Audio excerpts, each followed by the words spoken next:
Welcome to the Next Dimension Podcast, your portal to an extended reality. Every week we talk about the hottest topics in XR and let you join the discussion live on MRTV. And now, get ready for another exciting episode coming up.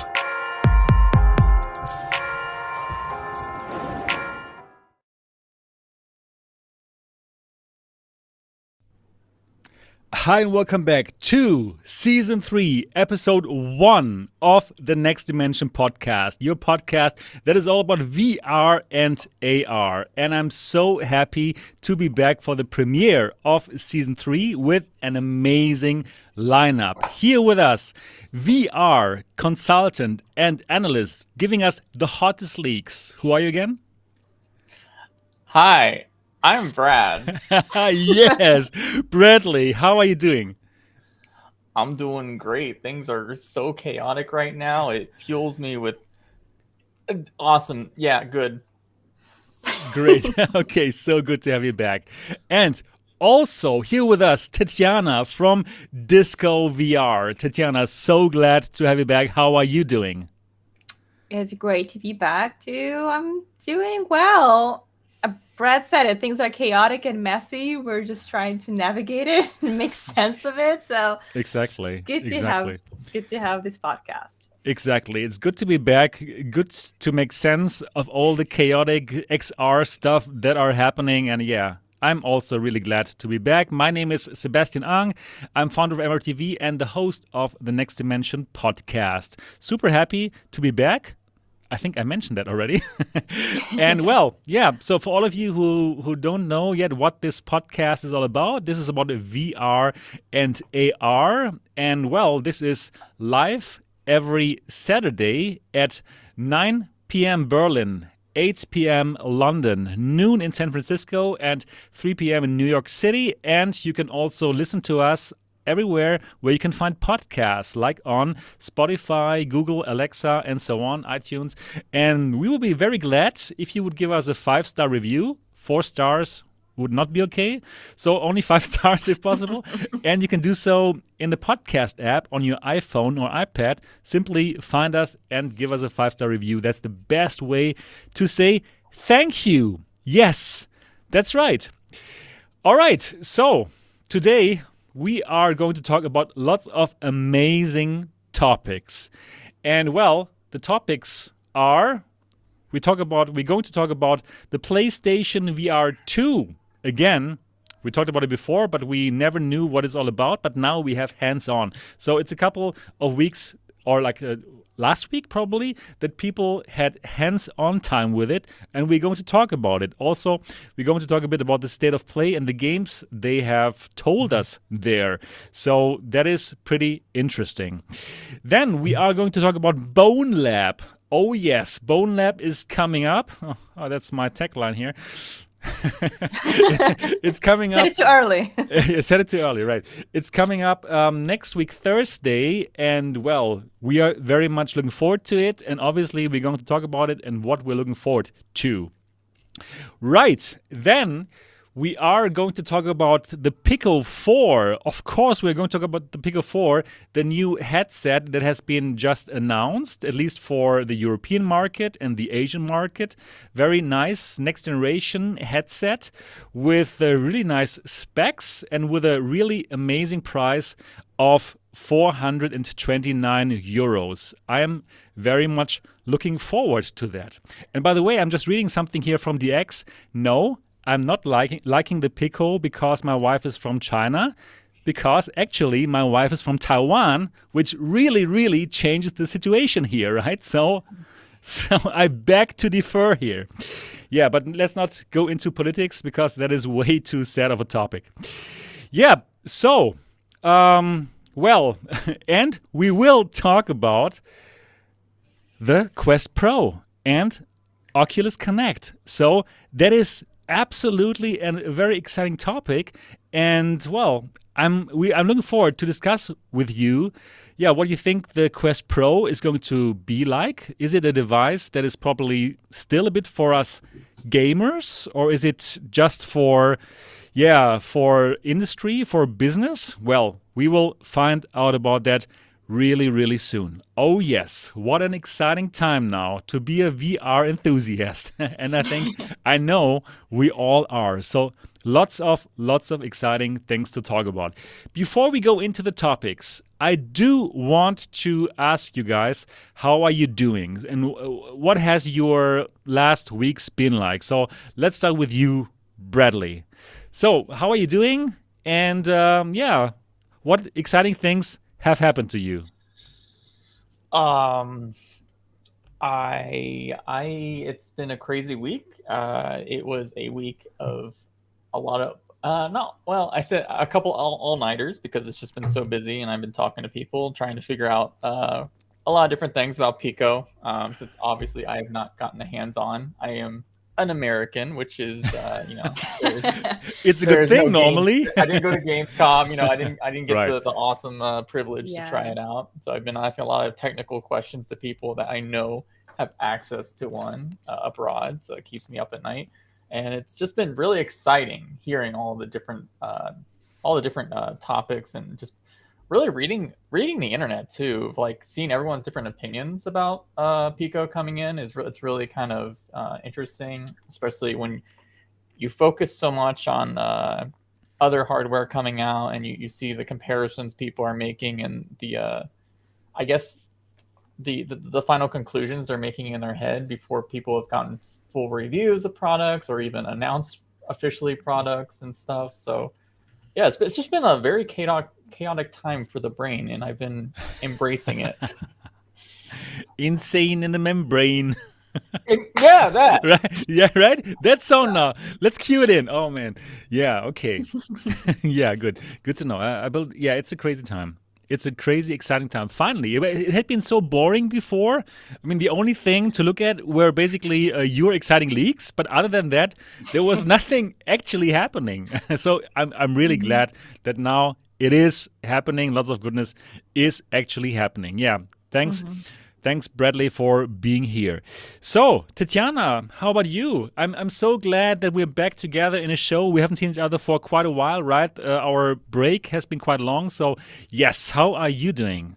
It has been long. I was wondering about it. I remember I texted you several times, like, "Hey, when are we coming back? When are we Yes, coming yes, back?" exactly.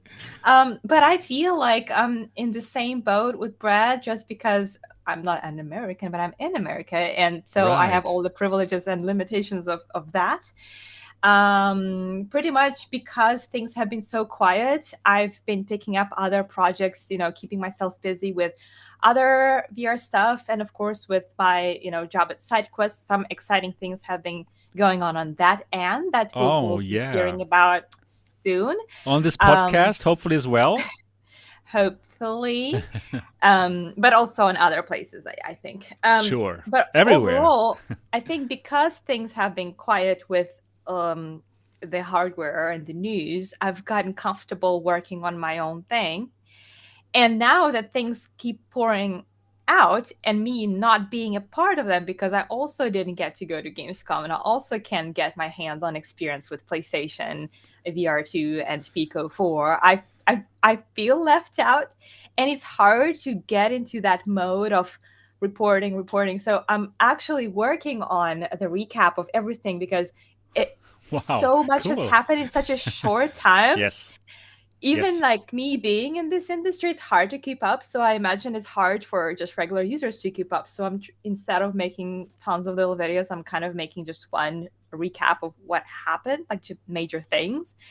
And then the Bonelab got announced, and so Oh, the yes. news just never stops. So there's so much that's happening, but I'm working on kind of getting into the mood of reporting and following it all closer. And Brad and I were talking right before the podcast that I'm still at the point where I prioritize sleep over work.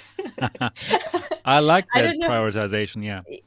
Yeah, well, I love doing YouTube and I love my job, but it's so easy to get burned out. And I try to be very conscious of that, especially with other things happening in life right now. So that's why it's a little bit slower on my end, but I'm getting into it, and more exciting stuff's going to be coming. Yeah, just working my way through it, and preparing for even more fun things to talk about. Okay, wow, that sounds absolutely amazing. And yeah, glad that we will be talking here on this podcast again about all the exciting stuff that is happening in VR.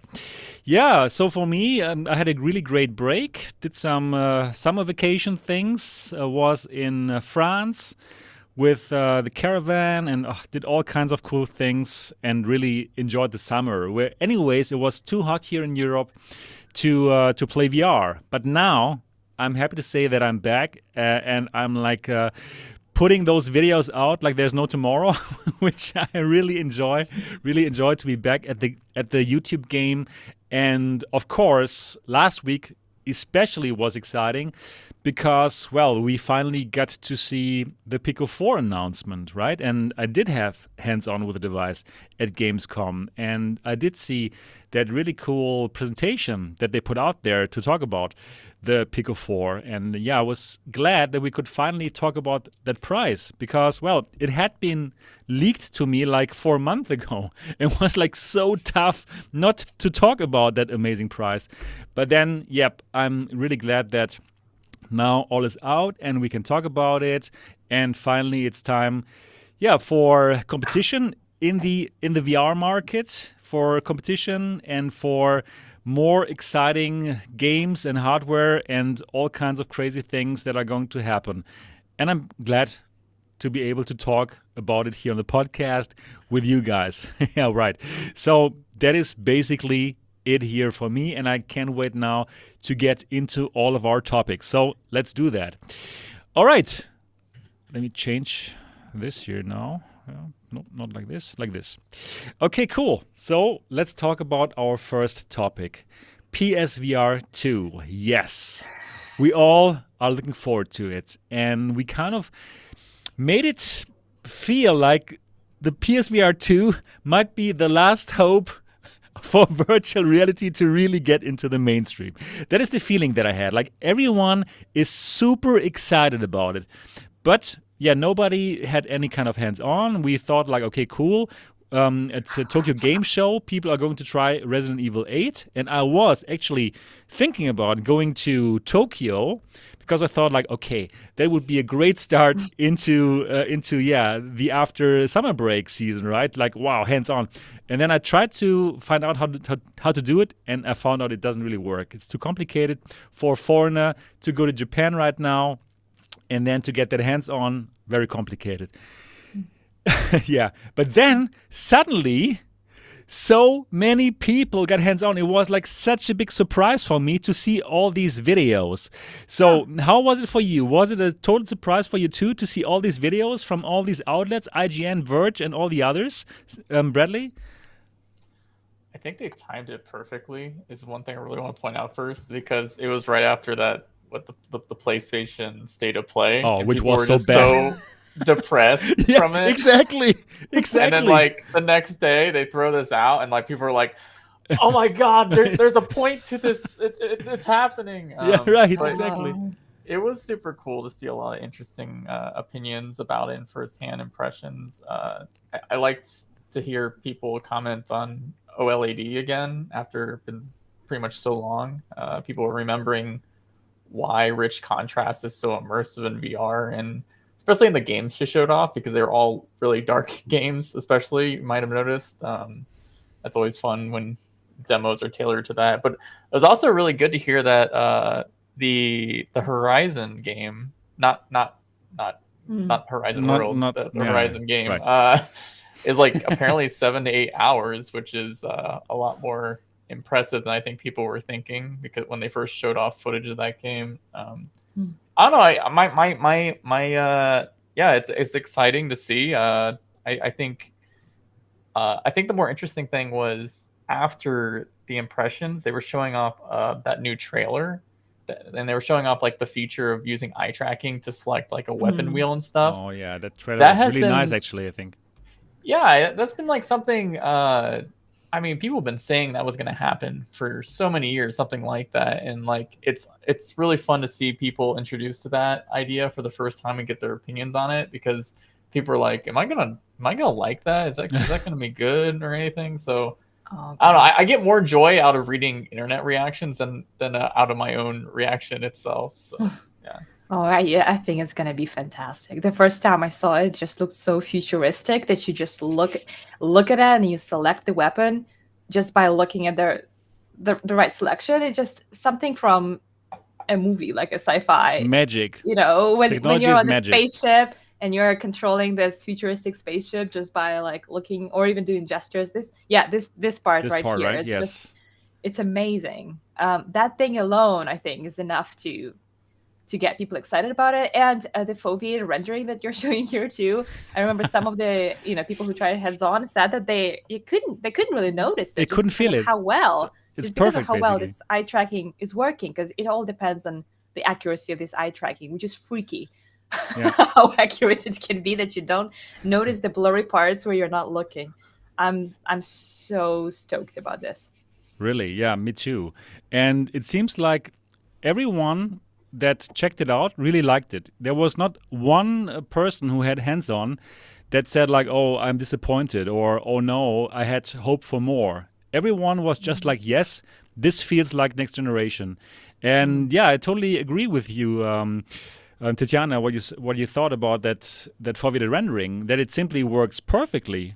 Like they could not see it. Right, that's of course that's how it should work, right? You look at some Yes. part, and this part is being rendered in full resolution, and all the other parts are in a lower resolution, which means like you just save so much computing power, and the PS5 will be good for this task for the next couple of years, right? Until the PlayStation 6 comes along and brings the PSVR 3 or whatever, right? So it's really like a very rounded system, which, well, we all, I believe, are looking forward to. What's Yep. What I thought it was really funny, because I was also reading some of the comments before there was any hands-on and any demonstration. We were getting the leaks and some information about how this is going to be a tethered VR right. headset, and we're gonna have a cable. And a ton of people were booing it and just saying it's gonna fail because it's the worst decision ever to have a tethered headset. When there are so many wireless ones. And now you can see how suddenly everyone's okay with it. Everyone's Like, coming "That's around. fine. No problem. It's fine. The cable is just very thin and very okay. Yes. So yeah, it's it funny seems how to be no everybody problem. switched sides. I've been thinking about that a lot, actually, because it's true. That has been like the one argument for a while. And I think the truth is, I think VR is still in a state where I don't think the Quest 2 is even getting near the amount of retention to where people are constantly coming back to it. And the reason is the software can't really be to a point where people come back to it every day.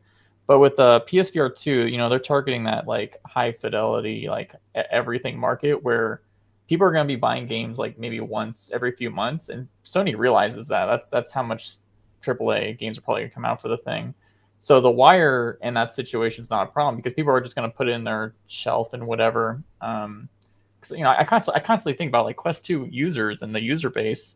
It'll come back because of Bonelab, but yeah, I think for where VR is right now, I don't think the cable on PSVR 2 is an issue at all.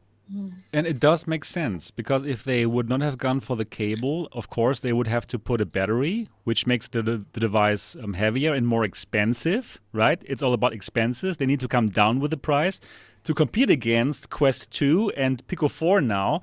So it all kind of makes sense. Also, they have this high resolution displays that needs to be driven. And if you send that over Wi-Fi, well, it doesn't work so well.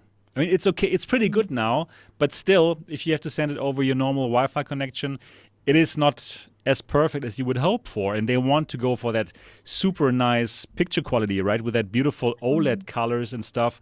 So it does make sense, and I'm glad to hear that nobody was saying like, "Oh God, the cable is a deal breaker now for me for PSVR 2." Everyone was super happy and said like, "Hey, that truly is. It does feel like the next generation of VR." And what I'm excited about, next to the foveated rendering that works so well and that will give us even more beautiful titles in the future, truly is the adaptive trigger. I'm totally excited about it. I must tell you guys. So when I got my PlayStation 5, the most exciting thing was the controller, right? The graphics, yes, I've seen great graphics before, but having that controller in my hands and feeling the different weapons with a different kind of resistance, it just made a huge difference for me. And to think about having this in VR where you don't see your controller, but where you see that cool gun, and then you pull the trigger and it feels different for all the guns, I do believe this is going to give me so much more immersion. What are your thoughts to that, Tetiana? Well, yeah, because it's even more important in VR, right? You're talking about immersion. Some of the examples I think they showed in the trailer was when you're using a bow and you could feel the resistance, or you can feel the feedback when you're doing that. It just makes it feel, I imagine, so much better and so much more immersive. And it's only one experience. Just like with the eye tracking and the controllers, the developers will have probably full control of how they want to program their games to react to those. So it's just going to open so many doors to how we experience these games. I don't think there is a single headset that does it for now. So it's hard even to imagine. But it's kind of on the level with like haptic vests, if you're wearing those, and then you're having haptic feedback by using controllers, just coming together to a single perfect package. Right. Definitely excited to see that. Oh, yeah. What are your thoughts about the haptic feedback for the triggers, Bradley? I think I think it's great. And I don't have much to say. I agree with you guys. I don't think there's anything not like. I don't want them not to have it. You know, it's just like another extra thing. It's really cool. I think the excitement from developers that I talk to about it is like really telling too, because you talk to any developer that has these things, and they're just like, this is the device they're most excited to develop for. So I think that is very telling. Yeah, right. Wow. But what is your favorite feature about the device, Tetiana, from what we've heard so far? I think, okay, so we mentioned the eye tracking, so I'm not going to mention it right. again. I would say maybe just to mention something different. I've noticed the way, how it uses this pass-through to scan your environment before you start. That truly is cool. That's really cool. You don't have to do it manually with the controller, or you kind of set your environment. In the beginning, the initial setup stages, it does it automatically, just scans your room. And it's so cool to see how it does it. And it's all ready to go. So it simplifies basically the setup process, which is great to, maybe to attract even the new users, to show that VR can be simple. It's not something you need to spend a lot of time learning. And, the easier and the faster you get to jump in the game, the better it is for, attracting new people into VR. Agreed. Totally agreed. Bradley, I know that you are a huge fan of micro OLED. but this is not micro OLED. This is still an OLED display. So what are your thoughts about this being an OLED display, being an HDR display, and in general the display and the lenses? This time Fresnel as compared to the aspheric lenses from the PSVR1. Yeah, no, I think so. I think again, they're using Fresnel, which allows them to use standard glass backplane OLED. I think again, for what they're doing with this device, I don't think it's an issue that they're not using something like Pancake for now. I think so OLED, standard OLED, the brightness can only get so bright with these displays. And Fresnel lenses, they don't cut that much light efficiency. So that allows them to get to that higher HDR rating. Unfortunately, we don't have the exact specs to how bright those displays get, but it's enough for people have, at least in like early first impressions, have noticed, oh, I come out of a dark space and it gets bright. I really notice that a little bit more than what we've had with LCD and like the grays and stuff. But the one thing I do want to say about the OLED displays they're using in it is they're much higher PPI than most OLED glass backplanes and like a cell phone, for example, much higher PPI. So like Sony is spending a bit more money than normal on these displays, and I think that's very notable and good for them, because I know maybe later down the line, Sony will want to do some sort of special device, because they're also they themselves mass produce micro OLED displays, like in all the Nreal glasses. Those are Sony OLED micro displays and stuff. So they know what they're doing when it comes to displays, I would say. Right, totally agreed. And I must say, for that, the OLED display of the first PSVR is already so old, it is still doing quite an amazing job, right? If you compare PSVR 1 display to like a CV1 or the first HTC Vive, like, yeah, Sony display all the time, right? Because it already used the full RGB stripe matrix, so 3 subpixels for every single pixel instead of like pentile, which would give you that kind of like screen door effect. So that was already great, and now the next generation, I'm pretty sure it does look amazing, and I can't wait to look through it myself. So not using Pancake and Micro OLED, also for me that's okay, because, well, the PlayStation VR2 is supposed to be as comfortable as the first one, and the first one was really comfortable. So I think it's a good call not to change that winning setup in terms of the comfort. So that is pretty cool. In my opinion. Speaking of comfort, sorry, go ahead. No, Brad. you go ahead. It's your turn. Because I wanted to switch a little bit just towards the comfort, since Seb kind of went back to it. It's funny, right? We are looking at these headsets that are becoming smaller and smaller, like Pico, and then we get this really bulky PSVR2. Like it's a chunky guy. It is kind of bulky. It is, yeah. And we already said that there's no battery there because we didn't want to make it even bulkier, so it has a cable. And it's still a big boy. And the first VR, the first PlayStation VR was big, but it was comfortable. So we can see that it's not all about size. It's just about how they distribute that way. So I'm really curious. Like everyone who did try it on said that it's a pretty comfortable headset. I'm really curious how they made it, work. But controllers is also worth talking about. Maybe that'll be the next thing, because I'm not sure. I know that it's just such a radically. Yeah, it's huge.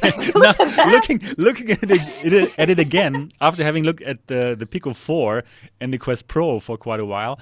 I mean, in the leaks, of course, only. So yeah. It is. I remember when I tried Pimax, like. I was so not used to how big it is. I just kept hitting like myself. And with the controllers, just look at that. They have this they look ring. Huge too, right? I mean, you can punch your own headset with that thing, depending on the game you play. I'm a little worried about that. I gotta be honest. It will take some getting used to. It will not pass the drink out a cup test. That's for sure. But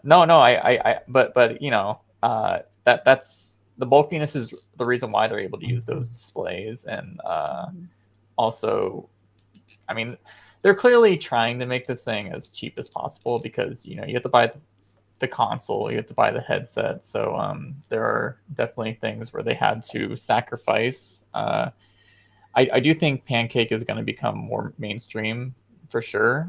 Then Fresnel, I think Fresnel is on its way out for the foreseeable future. And but I do think Sony knows, like, their design, their head strap design. It's interesting because I found out from a document that was sent to me is the headset, the entire thing weighs about 630 grams, which is more than the Quest 2 at 503 grams. But a lot of you're going to see a lot of weight numbers come out for all these headsets, especially even Pico 4. They're like, with the strap and everything, it weighs more than a Quest 2.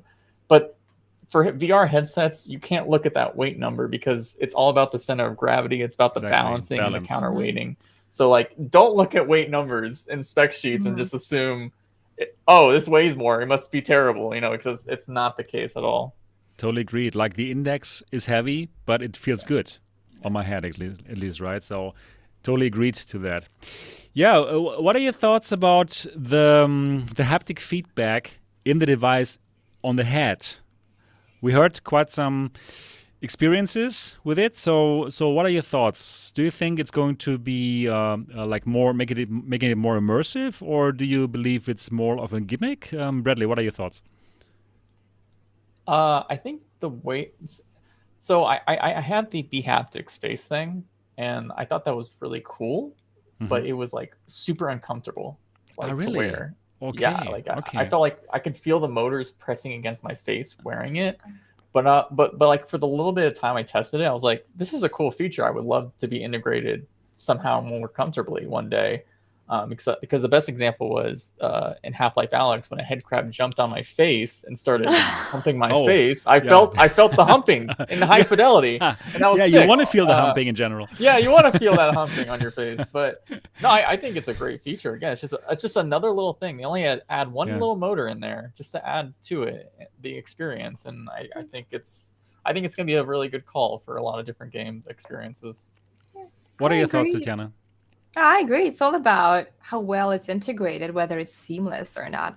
I know about the face haptics from BeHaptics. I haven't tried them yet, but I was kind of thinking how it could be used. Like maybe if a wind is blowing in your face, you could feel just a very gentle vibration too. But the head crab is obviously the top example here. I was just trying to think of more like how that would be taken advantage of, but just having that option without so that you don't have to buy an extra toy to add to your VR experience is already a great thing. Adding more for developers to play with too. Right. I agree. I'm just thinking horror games when somebody gets you from behind. Like, I hate horror games in VR. You guys know that because it's way too immersive. But with that, they're even making it more immersive. And what I think is beautiful about this being built into the PSVR2 system is that now more developers will simply make use of it, just like with eye tracking. Right now, it is an industry standard now. It is not fragmented. Like people, developers who are using it, who are doing PSVR games, they will most probably use it for sure for video rendering, but for who knows all kinds of other things. And for other platforms like the Pico platform or the Quest platform, well, it is going to be fragmented at one point, right? Because people have the Quest 2, then they have the Quest Pro, which does have eye tracking. So yeah, the experiences will not all have eye tracking, right? Because you still have to address all these people with the Quest 2, those poor bastards. But with PSVR 2, yes, it is one ecosystem that has eye tracking, that has head rumble, that has force feedback on the controllers. So that is going to be cool, and games will use it, which I think is pretty amazing.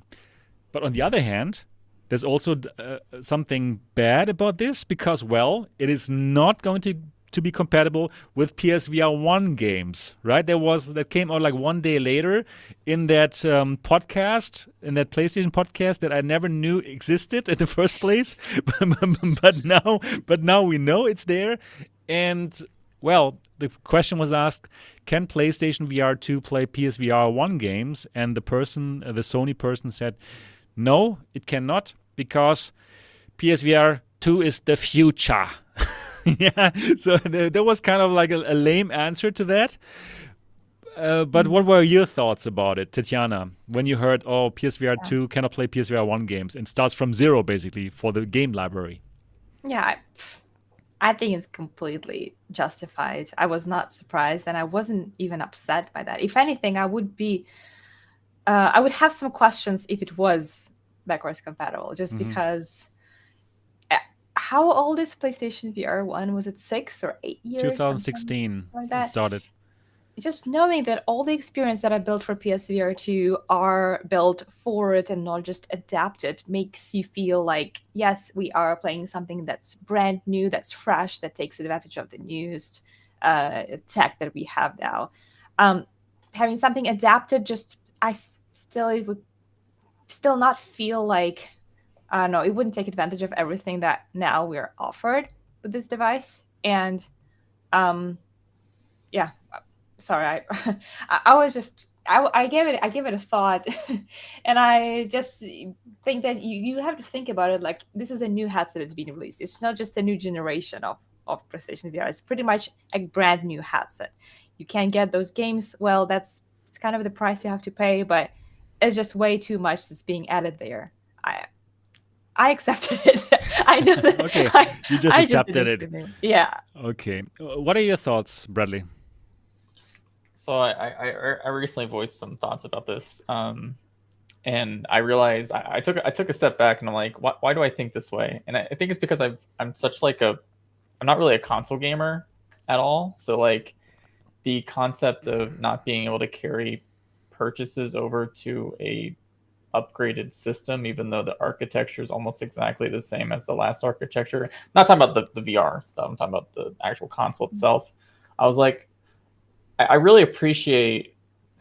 Here comes Valve shill time. I really appreciate all the work that Valve put into Steam VR, so that like multiple input schemes like work and like it actually translates with each new generation pretty well, even though the UI and stuff is garbage and stuff. It's unfortunate that there isn't a. It's unfortunate that Sony didn't think about that clearly at the beginning, because obviously they knew if there was going to be a second generation, it'd probably be on a new system. And console users are used to the concept of not, or they're used to the concept of buying brand new games that they bought in the previous generation as a remaster. So I don't know. I get why they're doing it. I think it's great that all these games will have ports that they can resell and get more money. But yeah, I just come from a PC VR mindset where it's just like it's just painful. If I didn't have a lot of money, it would be hard if I was a PSVR1 person and then like there's a game that I really liked on PSVR1. I guess you can still play that on PSVR1, but you know they're gonna want to maybe play some of these things with We're gonna see another Skyrim port, is what I'm trying to say, guys, and that freaking sucks. Finally, I want to see another. Finally, Skyrim again, right? Another version of Skyrim that we can play again. Yeah, but they are working on No Man's Sky, right? So yeah, if that's a brand new game that people who have No Man's Sky will pretty much have to buy it again. I'm wondering how is this going to work? What if you already owned No Man's Sky on PSVR1? Do you have to buy it again, or is it going to be a free patch for you? I believe that is up to the developers. Yeah. That's what I believe, right? Just like developers can choose on Quest, is it cross-play or not? So I do believe, well, it's up to the developers, and I do hope that the developers will honor that they were supported by people on PSVR1 and kind of give them a free patch, and for all the others who are new to the system, they can buy it again. I do believe it's fair. Yeah, but the world is not fair. Not even, I think the internet made it a bigger issue than it really is. And even me talking about it, I'm like, oh God, people are going to think. Oh yeah, I made a whole video about it. How can they? No, but it really like is just such a. I don't know, it's a non-thing. Like you're not going to change anything by complaining about it, and people just love to complain anyway. So it's whatever. That's true. Yeah. One last. Yeah. Go ahead, Tetiana. Maybe that's something you wanted to say anyway, but I was wondering how much you think it's gonna cost. Yeah, exactly. That would have been my question. So you have asked it. Perfect. Okay, my guess is $449 US. What are your thoughts, Tetiana? 449. Yeah. Well, just speaking historically of how they price their headsets and that they don't normally overprice, I'll go. I will go what I want to see, not necessarily what will be, but I would like to see it for $399. Oh yeah, I would love that price, but I do believe it's too little. Bradley, what is your guess? Probably you know it already secretly. I'm going to leak it now. I really don't know. I'm kind of with Tetiana on this, honestly. I think it's really wow. Like it's just because of the adoption. You have to buy the PS5, and I genuinely think that Sony makes their money back on software better than even Meta does, for example. So that kind of subsidizing makes more sense for them, because again, that is a barrier to entry, having that PS5 for users who are at least VR enthusiasts. I'm not sure how if we're thinking about the actual console crowd that don't really care much about VR, like there's people out there like that, like you cannot price this thing that high, honestly. And I think Sony wants to be more mass market with this thing. And they can afford to. I think they can afford to go mass market. I mean, Meta could. Sony has a even better reputation with that They and a do. bigger base. They do. Well, Bradley and Tetiana said $399, so PlayStation. So it's come gonna on, happen. Sony, come on. Yeah. Don't blame me if it costs $449, but I still think $449 would be like an acceptable price for this headset with these controllers, with these OLED I don't screens. think- Finally, I don't think It it's that would. expensive to make, though. Genuinely, Okay. like I think it probably will Yeah. cost around the same price as a Quest 2 to make. probably even cheaper. No battery, no processor. Everything No is in the audio PS5. built in. Oh yeah, that is bad, by the way, in my opinion. Right? This is really sad. It's because the price. They need to go down with the price, and therefore it doesn't have audio, which in 2022 is a bad idea. Yep, I agree. But we still all are going to buy it and probably love it. So what is your hype from 1 to 10 about the PSVR 2, Tetiana? Your hype number? My hype? Yeah. 15? Okay. I want it so bad. Yeah, I same already here. told you, I bought PlayStation 5. Yeah. I was fine with PlayStation 4. Honest to God, I was okay with it. I bought it because I wanted the new generation of VR. That was my main reason. Okay, great. How is your feeling, Bradley, from 1 to 10? How excited are you about it? 6. Okay, wow. So your excitement is all about PCVR, Deckard. I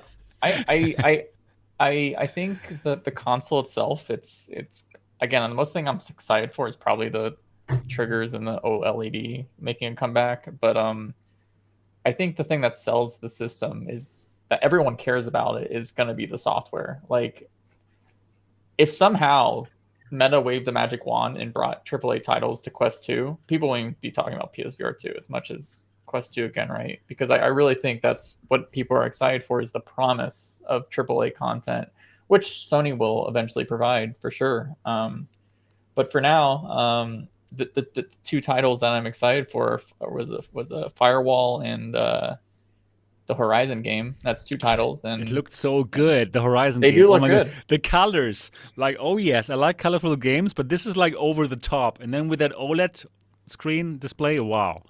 Nice. Yeah, Yeah. but I think as the software library gets bigger, like my hype will go up for it, because I think that's really the big promise Sony Okay. has. Yeah. For me, it's a solid 10. I'm so excited about this device. I can't wait for it.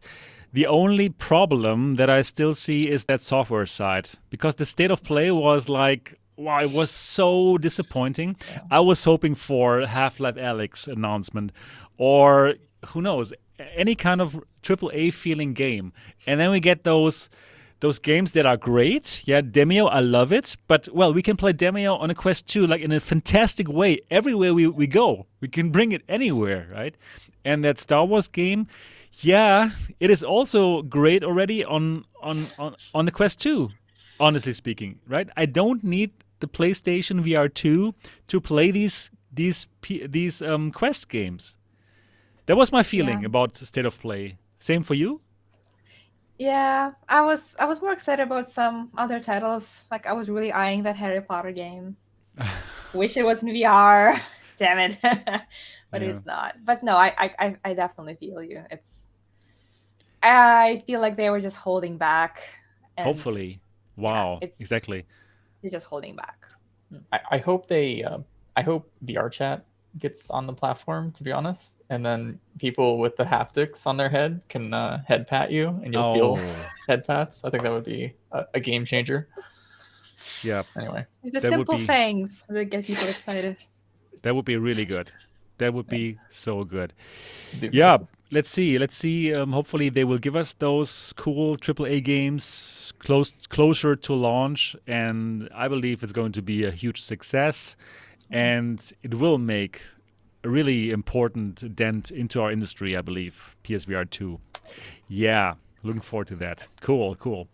Yeah, talking about games and software, let's get to our next topic, and it's something that I'm truly excited about. So let me show you a video now that has been released not so long ago. And yeah, we're talking about Bonelab, the successor of Boneworks, and this time you can play it on on the Quest 2, and we're looking at footage here from the Quest 2, and I would say that looks quite remarkable actually. And also we can play it on PSVR. And what I've seen so far looks truly, truly amazing. In my opinion, this could be the next huge game that everyone talks about, that everyone needs to play, and that is probably going to be a game that people just go back and back and back into and simply keep on playing, making crazy content with. Just look at this, how unbelievable that looks like. I think it's crazy. So we've seen now first gameplay. We've seen that it rocks this, that it still has this amazing physicality to it. But now you can easily change your avatar, the person that you're playing with, simply by I don't know how to say that, like getting something out of your elbow. Yeah. Like you're pulling some string, and then you would play with different kind of avatars, like a super strong one or a ninja one, and they all have like different kinds of aspects to their gameplay. Like one is fast, and one is huge, and one is strong, and that is something that I'm really looking forward to. Bradley, what are your feelings about Bonelab? Are you looking forward to it, and what are you looking forward to it, if you're looking forward to it? So one thing I want to clarify, the trailer that Node plays, which is this one, this is the PC version with AirLink. Oh, really? Okay. I was going to ask. Okay, if that was PC or Quest. Got it. Because I was wondering, this looks so good, right? It's just, like the shadows and stuff. Yeah. But Okay. no. It is coming out on Quest, and the Quest version still looked pretty good when they showed screenshots back then. Okay, good to know. Yeah. But I think this is going to boost. I think this is going to be the first game that brings people back to all the VR systems that might be in closets right now, to be completely honest. And I think I'm excited for it. I hope it doesn't make me sick because honestly, one of the first games that made me sick in a while was Boneworks when I first played it. When you were going up the wall, sometimes it was like a bit strange, like how the physics worked. And there was the zip line thing that pulled you up, and one time my arm got stuck in it, like literally got stuck in it. So I'm like trying to shake it off, but because I'm shaking it off, I'm like oh my god, I had to put it down for a little bit, but no joke, like this is, I mean, these people love to push the boundaries of what devs have been saying you can't do for a while because it might make people sick, and I think that's always important. I think bringing this to the Quest like standalone platforms is going to be great. I think it's going to be more interesting to see the reactions of standalone only players because they don't really have anything as intense as this. And I'm very curious if they're going to be. I already feel people are loud about this game making them sick than normal. I would totally do this when I play this. Yeah. But sorry. No, I think it's gonna be great for all the ecosystem. I think it's gonna be a big boost to all games that might have come out during the summer but weren't enough to get people to pull out the closet headsets. So yeah. Right. And how about your thoughts about it, Tetiana? Well, I love everything that has to do with experimental VR experiences. That's actually, a big reason why I love like exploring the side quest stuff. But this is, of course, a different level, but I have to confess that I have not played Boneworks. Oh, do it. And I don't think I will now that this thing is coming out. I might just jump straight into that. But I do have a question. Yep. And I think that someone else asked it in the chat as well. Those of you who played it, would you describe it as mostly just a sandbox style game, or is there the campaign or a goal or something that, because there are many gamers that are into story-driven games, and I'm one of them too. What would you say is the coolest thing about this game for you? Well, it's not just sandbox. Also the first one. There is sandbox mode where you can do all kinds of cool, amazing things with all that physics that is built into the game, right? You could just use the weapons in so many ways, and it would react how a real weapon would react in real life, I believe. So yeah, that was amazing. But there was also a campaign for the first game, and also for the second there will be a campaign. So it's not just about this sandbox mode, which for sure is going to give us lots of amazing content on YouTube and TikTok and everywhere, like all these crazy things that you only can do in virtual reality that you could never do in one of those disgusting flat games. Wanted to mention, Brett, I wasn't laughing at anything you said earlier. As you know, I was watching the trailer and I was just fascinating. I was laughing at how the player was fascinating that he indeed had some boobs on him, and that was just funny to me. Yeah, I'm looking forward to try that out as well on me. How it feels. Knock yourself out. It's amazing. I can recommend. Yeah, you can totally recommend it. Yeah, I believe so. Yeah. But I will be I'll be the representative of the people who will be trying this intense experience for the first time. I will be jumping in this game tomorrow. And looking forward to telling you what I think about it. Yes. Yeah, same here. I'm also looking forward to try it out very soon. And then all of our videos are going to drop on next Thursday at 7 p.m. German time. Yeah, that is 9 hours before in San Francisco. So yeah, you're going to see lots of footage from all these damn influencer people. Not from me. Wish them all. Yep. So wow, I am really looking forward to it. And I must say for the first game, Boneworks, when I first played it, it had a very, very long tutorial, and with some strange, I must honestly say, strange puzzles that I didn't like. And my first impression was I don't like this game, and I was even putting it on Twitter how I dislike the game. That was sad. I'm sure they were sad about it. But then, honestly speaking, when I was deeper into it and the story mode really picked up, because it only picked up after 1.5 hours or so. It was so cool. And I really loved Boneworks, and it's still one of my favorite VR games. And honestly speaking, it's really actually one of my favorite ones. It totally caught me in it. So I finished this game, and I must tell you, I don't finish so many games, but this one I finished. It has some kind of weirdness about it that I totally loved. So I can't wait for that to be on the Quest 2 for more people to enjoy it, and of course also the PC VR version.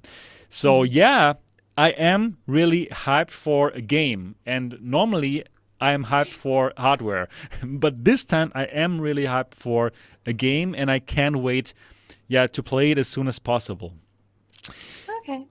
There is one thing I want to add that I'm mostly excited about it for, and they have a huge modding perspective on it. Exactly. Yeah, so all those avatars. Yeah, they're building an actual platform for modders to actually implement stuff and be able to. It sounds like it's cross-platform too. So if you make a mod for PC, it can also work for Quest users. So you'll be able to it sounds like you'll be able to download avatars that people upload and add that to your thing. So you'll probably see videos online of a lot of Hulks or whatever, just copyrighted characters playing Boneworks and stuff. And I think it's a really cool proponent. I think it feels like almost they're trying to be like a light version of Gary's mod, but in the Boneworks engine. And I think that could be very successful if they do that prospect right, which is really exciting. I rarely give in to game hype. I'm very selective with what I play, because I play very I don't play nearly enough, nearly as much as I want to, because of how busy life is. But I think this game is one of few ones that I'm totally just giving myself into this hype, and I'm gonna jump in it because of overwhelming amount of positive and exciting comments about it. So you guys, it's gonna be on you if I hate it, honestly. Whoops. No, I don't think you're going to hate it. I don't think I'm gonna hate it. I really don't think so. And yeah, I really loved the first part. Also, the music, it was so weird. I can remember the soundtrack now if I think about it. So you probably too, Bradley. So it's so intense and cool, and yeah, I can't wait to play it very soon. So I also believe that this is going to bring back lots of hype to VR, and that's finally something that we can talk about, right? There hasn't been so much. We've been waiting for GTA on the Quest 2 like forever now. I'm not sure if it ever comes out, probably for the Quest 3. I haven't heard anything from that. That is what we've been waiting for, not happening. GTA. Yeah. We're talking about GTA. GTA, yeah, San Andreas. That's yeah. It was supposed to come out.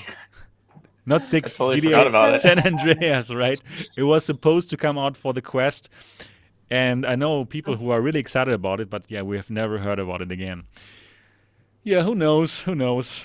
Anyways, I'll be so sad if it gets canceled. Don't even say that. I don't think it's going to get Brand canceled. VR, no. No. I don't think it's going to get canceled. I refuse to live in a world where it gets canceled. No, it won't get canceled.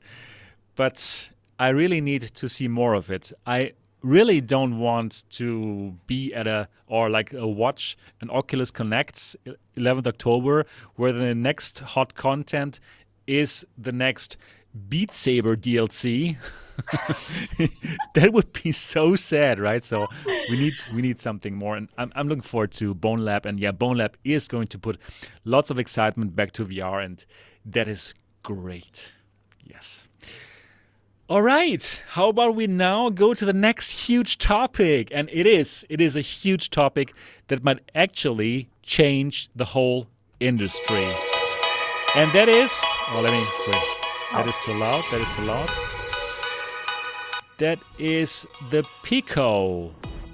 Here it is. Can you still hear me? Can you still talk now? Yeah. We're gone now. Hello? Okay. Perfect. Yes. Good. Yep. We are looking at the Pico 4, the next headset from Pico. And, well, we have just seen the announcement, and it has been a really, really exciting announcement for the next standalone headset. And this headset does have exciting specs. It has high resolution displays, 2 of them. So it has real IPD adjustment. It has actually motorized IPD adjustment. It's supposed to have a bigger FOV, bigger than the Quest.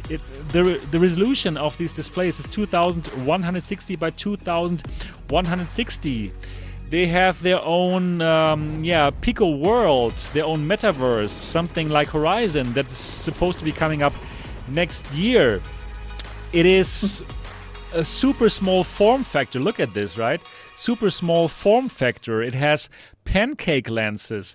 And most importantly, it has an unbelievably amazing price of £379 in the UK and 429 euros here in Europe, making it cheaper than the Quest 2 that it will compete here against in Europe. Unfortunately, though, we do not have a North America launch, which really, it made me so sad to hear that, our friend in the US, like you guys, you will not be able to check it out, which is like really, really sad. And we will talk about this part later as a second topic, but let's first talk about that announcement. Let's first talk about the hardware, and let's first talk about your thoughts about it. Will this be a game changer for our industry? And I'm asking Bradley first.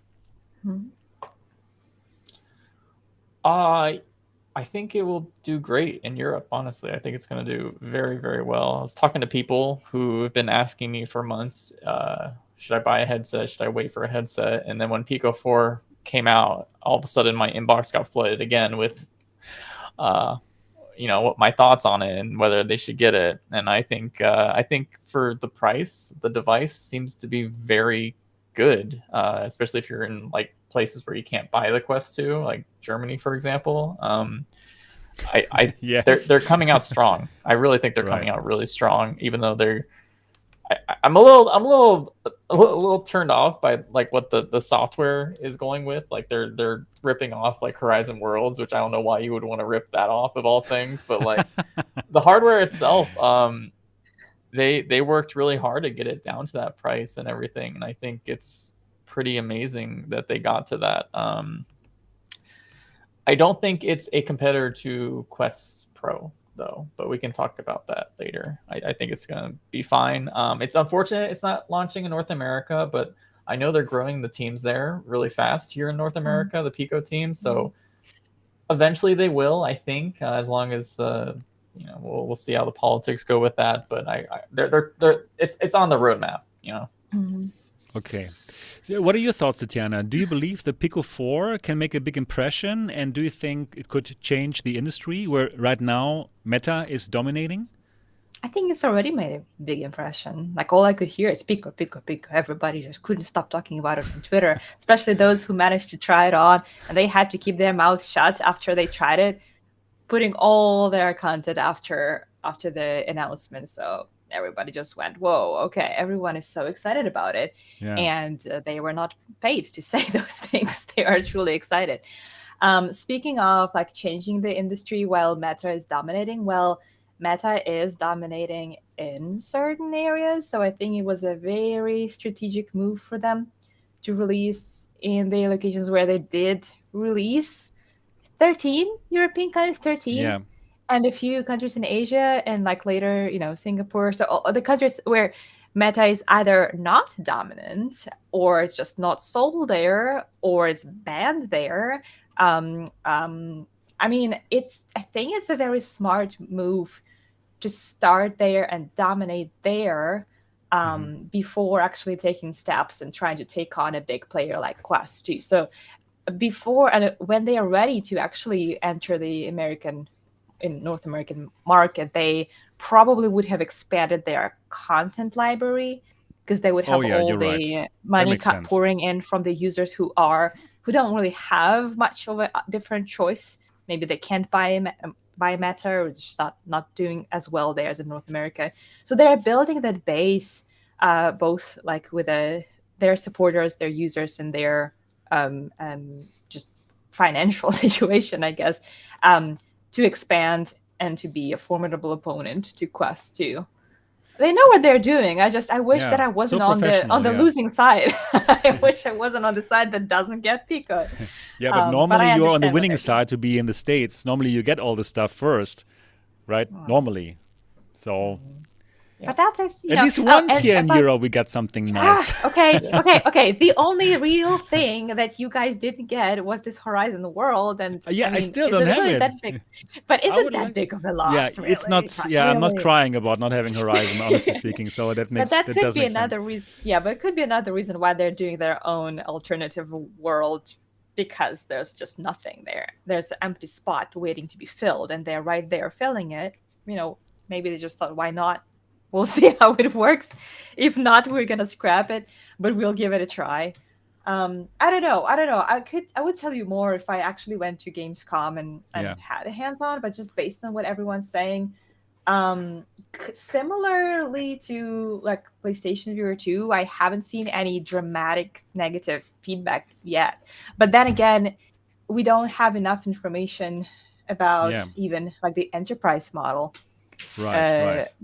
Bradley said that it's not a competitor for Quest Pro. Well, maybe the enterprise model will be with their eye tracking and face tracking. Could be. Yeah, right now it does seem they are really pitting it against the Quest 2, right? Yes. Price-wise and everything, and also for the games that you can play, everything is very similar. So since you had not been there, let me talk a bit about my hands-on at Gamescom with the device. So my thoughts, I do have a video, probably you've watched it already. It's a very nice video. But anyways. You think? I'm sure. I think, of course.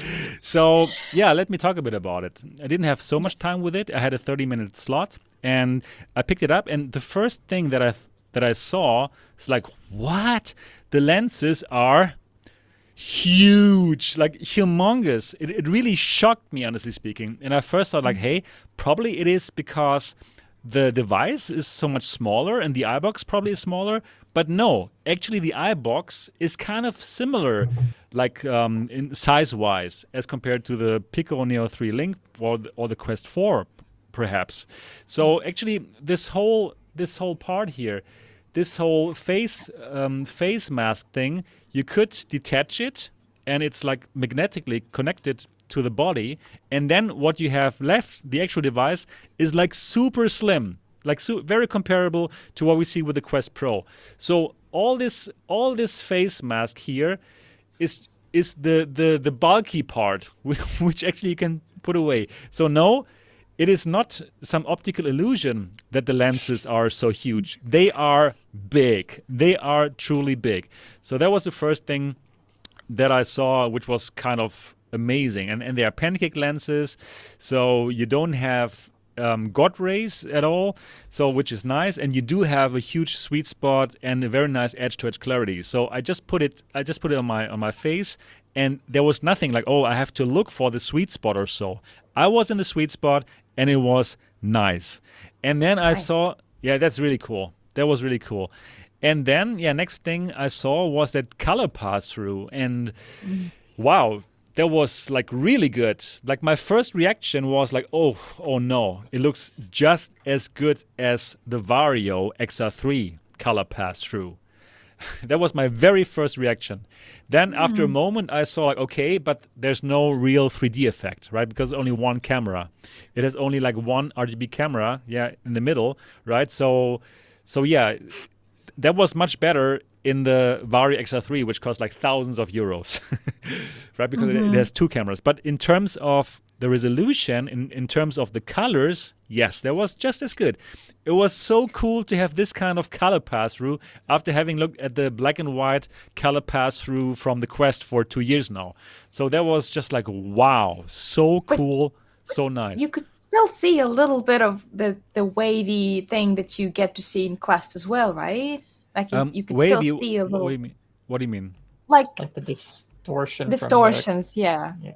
Actually, it was just like looking at a nice monitor. It was not so distorted, but you did not have so much 3D, in my opinion. Yeah. So it's not perfect color pass-through. I do believe we're going to get that perfect color pass-through from the Quest Pro. I'm pretty sure. That's going to be amazing. It's going to be better in that terms, but still, it is a really, really amazing color pass-through, and I did enjoy this a lot. Yeah, in terms of the comfort, it was truly good. So it is light, it is very balanced, and it feels better than the Quest 2 for sure. It feels better than the Pico Neo 3 Link for sure, and it's not an issue. So now in the comment sections, I see a lot of like, oh no, it sucks, you cannot change the head strap. But honestly speaking, I need to tell you guys, you do not need to change the head strap. That's the Halo type Bobo VR fans speaking here. Yeah, right. I'm also a Bobo VR fan. I have the Bobo VR M2 Plus. And it's great, with being able to exchange the batteries. And yes, this part is great. Literally. I have exactly this thing. But here you do not need to exchange the strap. The thing is so comfortable. It is truly amazing. And here you can see the color pass-through in the background. So actually here on this monitor you see what I saw, and it was really good. It was absolutely great to have this color pass-through. Yeah, and you want to ask something or? Oh no! I mean, sorry, I was just clearing my throat. But I'm super excited about the colorful pass-through, because when I had this quiet time, I was trying this experimental VR apps from off of App Lab and SideQuest. Maybe you've seen that. I was like playing the piano app. Oh yeah. With the little drops, like dropping on top of my reality and playing it. And I kept thinking, man, this is great, but just not great enough, and not because of the software, because of the hardware. So I was really looking forward to Quest Pro, and then Pico came out with this. I'm like, yay, we're gonna have so many more of these amazing experimental experiences that we'll get to, like mixed realities, and so much freedom for developers. Awesome. And actually, yes, they will give that pass-through picture to the developers so they can use it for their apps, which is a cool thing. Yeah, and then I was first disappointed about not seeing any kind of IPD adjustment. Yeah, it's like, hey, what's going on here, right? There's no IPD adjustment. I thought to myself, and I thought like, oh, what a fail. But then they told me, okay, go to the settings and set up the software IPD, and then okay, motorized IPD, yes. And I was really excited about it. I had not seen something like this in such a cheap headset. And I thought like, wow, okay, that is really cool that you put it there. And yeah, the Pro version will have auto IPD adjustment, of course, because it has eye tracking. But for this, you go to the settings menu, and yeah, you set up your IPD in that settings menu, and then it will just go there. Cool. What are your thoughts about that? I have a lot of thoughts I want to talk about. Tell us about your People in the thoughts. chat are going Let's crazy. go. Let's go through all the specs and talk about why this headset's pretty good for the cost. Let's start with displays. I see people in chat talking about, oh, it's running the same XR2. They're bumping up the resolution. It's not even a matter or whatever because of the processing power. But there's a few things I want to mention. First of all, a lot of headsets that have been using Fresnel have been using very large diagonal displays with their lenses because you need that with the Fresnel. With Pancake, the displays can be smaller, and when they note that 1200 ppi, that means the actual pixels per inch are going to be there's going to be more. There's going to be less screen door effect depending on the pixel fill rate, but for LCDs that's not a problem. So even if you cannot run at the higher resolution, because the pixel fill rate or the pixels per inch are probably going to be better, it's going to be noticeable in terms of that value, even if it cannot run at the full resolution. Next thing, color pass-through. So it's really funny. We're kind of going forward and also going back a little bit. So the pass-through, the way the pass-through works for Pico 4 is very similar to this headset. Well, this is not the full headset, but this is the HTC Vive. You might remember it had a color camera on the front. No one ever used it because it just, it was garbage megapixels. But it seems like Pico 4 is using the same exact thing. The Quest Pro is doing something completely different with their pass-through. They have one RGB color camera, but what they're doing with two large, I say large, they're pretty okay resolution. They have two cameras pointing at your environment with a depth projector, and they are giving you that stereoscopic view, and they're also overlaying the color on top of those two views to give you a full stereo experience, while also being able to get some depth data from that depth projector. I love that. Like image processing at its best, right? Wow. They know their stuff. I love it. Yeah. Yes. Amazing. It's gonna be the only thing that would be weird with Quest Pro is because they're overlaying color. You might see some weird coloration on the edges, but I think when people compare the pass through on Pico 4, they're going to be reminded of the Vive more than the actual something like the mixed reality is going to be a lot more notable for that, and you'll be able to like do stuff. There was one more thing you guys talked about. What was after the pass through? IPD adjustment. The motorized IPD adjustment, or you know what? I'm done. I conclude. That's all I wanted to say. We're good. Cool feature, whatever. Sure. Yeah. Really good features and nice high resolution displays, and for the controllers also. I like the controllers. So they look much better than the controllers of the Pico Neo 3 Link. I didn't really enjoy the build quality and the material. It felt a bit cheap for the Pico Neo 3 Link. It was still okay. Like using it, the tracking was just fine, just like Quest 2. But now the controllers here, they look much better. They look really nice, just the same quality as the Quest 2 controllers, and they have the ring position is totally different now. Like now you would put your hands into this ring, and what it helps you to do is like when the controllers are very close to each other, they will not bump into each other, those rings. Like for when you like I don't know, like the bow and arrow things, or if you want to reload your gun or whatever, you will not touch, these rings will not touch each other. So I think this is well done. That's interesting. But I guess it would also depend on the type of game you're playing. The occlusion might still occur if you're playing like, I don't know. I mean, I don't know how you need to like move your hands, but it does seem like that ring is pretty far away from your hand. So I guess you don't really going to play with this position. But I don't know what kind of games you got to try, but I played Ragnarok to try the tracking, and I played I forgot the name. You haven't tried anything with like where you had to shoot like a gun like that? No, I didn't have to do that. But I still tried it out, like occlusion, right? I still tried And yeah, no problem at all. It just felt just as good as Quest 2. But already with the Pico 3, they had already solved that issue. So inside-out tracking is not a problem anymore. It's truly solved now. And even HTC solved it with the Focus 3. So yeah, this thing is solved, and I did enjoy these controllers. Yep, so overall, I really did have a great experience with the headset. It was too short, of course, and I could tell that everything looked great. I didn't really see much more FOV, but that's also because of the games. They were very dark. I need to play more. Other people who played other games, they say they did see more FOV, and that pancake lenses gave them a clearer view of the peripheral areas, which simply made them feel like they have more FOV.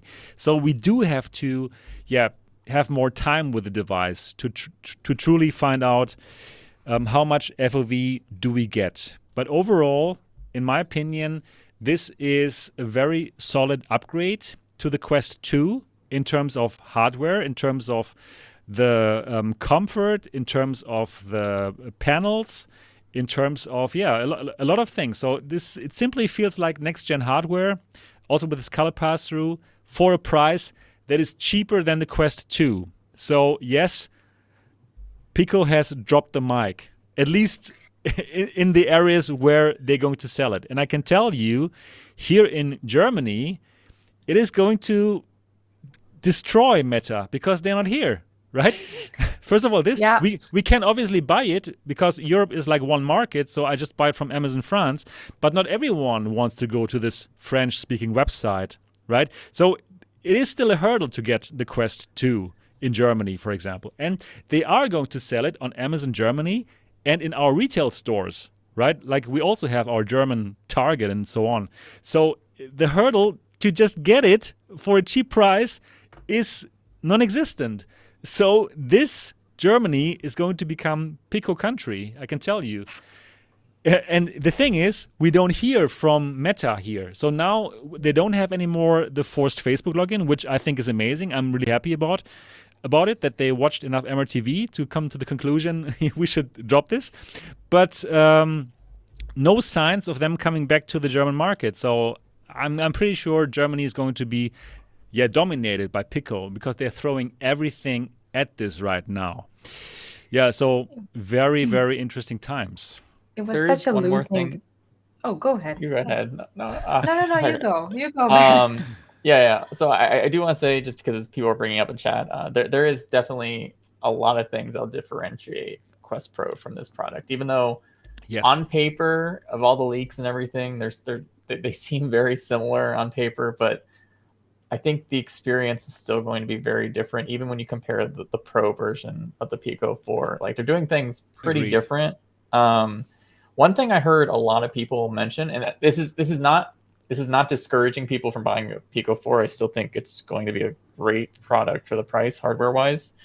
But pancake lenses have issues with optical efficiency, and I've heard a lot of people say that it's the LCD is a little more dim than what people might be used to if they've used a Quest 2. It's not terrible, but that is something that Quest Pro won't have an issue with, for example, because their backlight, they're going to be using like a mini LED backlight, which you can push those backlights to be much brighter to make up for the optical inefficiency that Pancake usually adds. And one more thing was Bradley is biased. Oh yeah, totally. And another thing, oh frick. Oh no, I forgot. Never mind. I'm done.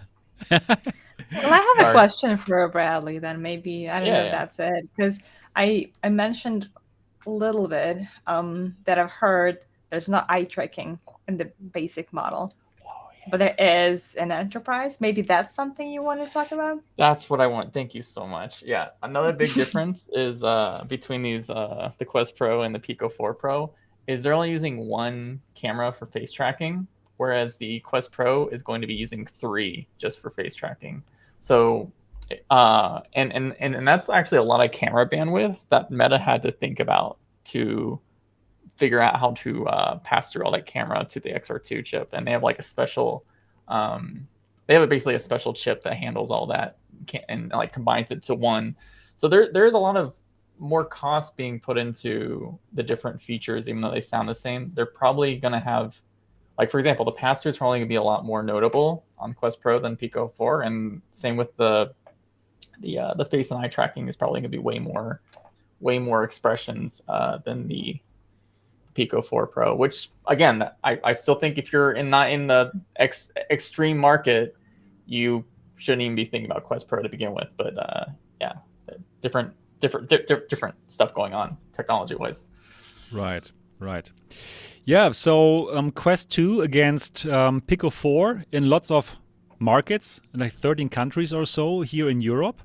And for that fight, Quest 2 versus Pico 4, for people who are not yet into VR, where this is going to be the first headset, I do believe they're going to go for the Pico 4, simply because the device is so much more sexy than the Quest 2.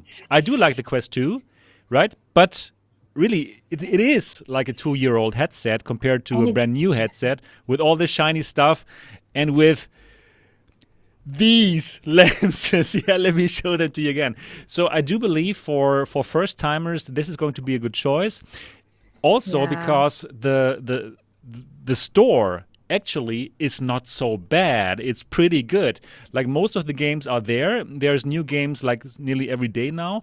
And for developers, it is a no-brainer to bring their Quest 2 games to the Pico store. It is not so complicated. It is basically the same platform, right? They don't have to make so many changes for their games, and they can get to the European market on top of what they sell on Quest already. But more importantly, they can sell to the Chinese market, which they cannot with the Quest 2. So it is a total no-brainer for developers. Do you want money? Yes or no? Choose. So are you kidding me? Of course. So it's going to have the same games like Quest 2. The only difference, of course, are going to be the exclusives. No Beat Saber, for example, or no of the other games that are exclusive to Quest 2. Like GTA, which is coming soon. And so basically, it's okay to get into Pico because you do get all the major games anyways, right? And you do get this next generation VR headset with that huge lenses. Let me show them again to you. And it's so interesting that they're including these many of the successful official titles, but they're also including some titles that are App Lab, and they will be on the main store with Pico. So they are kind of building those relationships with the devs that are struggling to get on the official store, but their games are really good. Just Quest 2 has really dropped the ball with that price increase, man. Like, it was such a gift for Pico 4. Like, we can't believe they just did that. They just handed us this awesome marketing tool that dropped our price is lower than a Quest, which makes it like a no-brainer to get it now. So exactly. So they are under lots of pressure. Meta, I truly believe it's not like before where they just dominated everything. They just did whatever they wanted to because they could, and now it's biting them into the arse. And now another company is playing them at their own game with selling this super subsidized hardware, which is sexy, which is beautiful, has lots of games, and is basically giving them a run for their money. And that is, pretty exciting since anyways, now they cannot just do anything. Probably this is even going to decrease the price of the Quest Pro because now they see, hey, this device is great and it just costs $429. We cannot price this at $1,500, our Quest Pro. Who knows? I don't know, right? But I just believe there must have been some board meetings over at Facebook, over at Meta, talking about these kind of things. And that is just truly good for this industry. That is truly good for VR to have something like this. But still, let's talk about why is this not coming to North America? I was truly sad about this. I'm truly sad. Like, I feel for you guys. So what are your thoughts about why is this not coming to the US? Tetiana, you have already mentioned your thoughts right about jumped it. ahead a little bit just Exactly. because I feel strongly about it. Like, I feel like I understand, but I'm not happy about it. Okay. That's all I'm gonna say. Got it. So you think they first, they want to even get more momentum in the other countries where Quest is not so dominating, probably, and then with full power they will come to the States then later. That's your thinking. I know they completely, like, I know that they have it in not immediate plans, but they have it in plans to conquer the US. And the fact that they are not in a rush to do it now and they're kind of being quiet about it just means that they're focusing on these other locations for a good reason, I guess. I mean, you can't just go on against Quest without that sort of preparation. I think they're being smart about it. I wish that they would at least kind of, have this offering for content creators to add to, the reviewer base. I don't have to promote it to North America. I can talk about it to the world. I don't know why I can't get it. It would be great if I could, but I'll just have to wait, I think I can hook you up. I might need to travel to get it, right? yeah. Let's see. But that's essentially what I think about it. Bradley, what are your thoughts? Why Pico is not like targeting the US or the North American market right now? I think North America is actually one of the hardest markets to always jump into with the device, mass market device. They've been hiring a ton of people though in North America. So I agree with Tetiana that it's a matter of when, not if. I'm not really believing that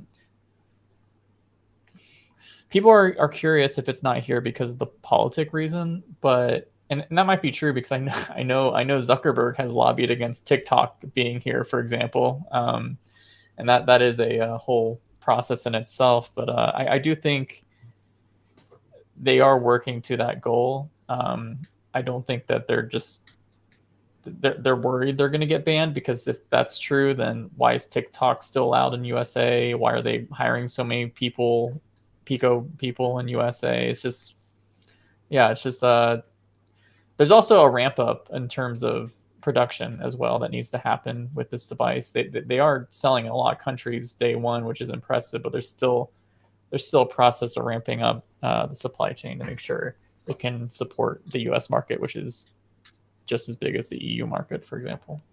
All right. So you also think they will come to the US? Yeah, I think they will eventually. Yeah. Okay. Yeah, cool. Yeah, let me tell you about my thoughts about it. So I truly believe it is because the US market is too risky right now for a Chinese hardware company. And let me tell you why I think so. So, as you know, the last US government, they kind of banned some Chinese companies from competing in the US. So it's called the Entity List. So Trump has put some Chinese hardware companies on that list that he believed are dangerous to the US. And one of these companies is Huawei, the company that manufactures phones and that truly is very closely connected to the Chinese Communist Party. And I truly don't want to get into politics here, not at all, but this is just a fact, right? So he put them onto that list and some other companies too. And these companies are basically banned. They are not allowed, or American companies are not allowed to do business with these companies. So that's why Huawei is not allowed to work together with Google to put the Google Play Store onto this headset, right? Onto their phones, which basically destroys their business. It is tough. The company nearly went down and they're still having a hard time to sell phones. They still sell phones here in Europe, but nobody wants them because you cannot play your apps, right? So it is huge. It is like a huge thing for example, Huawei, that they were banned, obviously. Even though it was just America, but it made a difference for them worldwide. Then ByteDance, the company that owns TikTok and then owns Pico, was also a target from the last government. And also Trump, he signed an executive order to ban TikTok. And they were not banned because, well, TikTok agreed to have their service now in the US completely. And then the current government, they got rid of this executive order, right? But it was very close to getting banned. So in my opinion, ByteDance is still very much spooked by this because the US market being banned and being put onto this entity list, the list of companies that are deemed dangerous to the US, that is super dangerous because they cannot do any business anymore with Google, and the Pico 4 is based on Android, right? They cannot make any more business with, they could not make any more business with Qualcomm, which is the owner of the XR2, and basically they going into XR would be destroyed. So it is a super big risk for a Chinese company to go into the US American market. So even though now there's another government in the US, still this entity list is still now still working. Huawei is still being on that list, and they still cannot make business with Google and with Qualcomm, right? And being nearly banned from the US market, TikTok, right? So I'm quite sure they are spooked right now, and they simply cannot take the risk to aggressively take the US market or try to take the US market, since companies like Meta are like so powerful, and they also have their connections with the government, obviously, right? So I totally can understand it. With this background, I totally can understand it that they're not going to the US market first, but first trying the EU, Asia, and then probably once their business is like super stable, just then go to the US. Does it make sense? That's an interesting take. I mean, it definitely complements that argument about building the market, because like Bradley said, they are hiring people for the North American market. So it's not like they are just staying away from it as far as possible and isolating themselves from the trouble.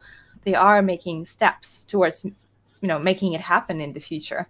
But that's definitely an interesting perspective to add to that as an additional reason why they held off and focusing on more safe regions for them.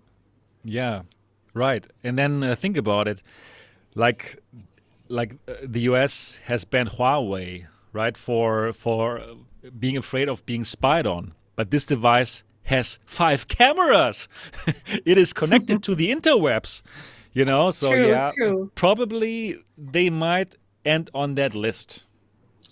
So who knows? Can I add a weird take? Please. I'm not a political person at all, but so we're about to have an election cycle for the midterms or whatever here in the US. And you'll notice that politicians become even more anti-China, or at least being louder about being anti-China when it's closer to the election cycle. Makes sense. Because you'll notice both sides hate China. They always say that, like the Republicans and Democrats. Yes. But during the election time, they'll be like, I hate China. But the other person will be like, China. I hate China more than you hate China. Yeah. So if they release a China competitor to Meta, who is a company who lobbies against ByteDance during an election cycle, it probably wouldn't.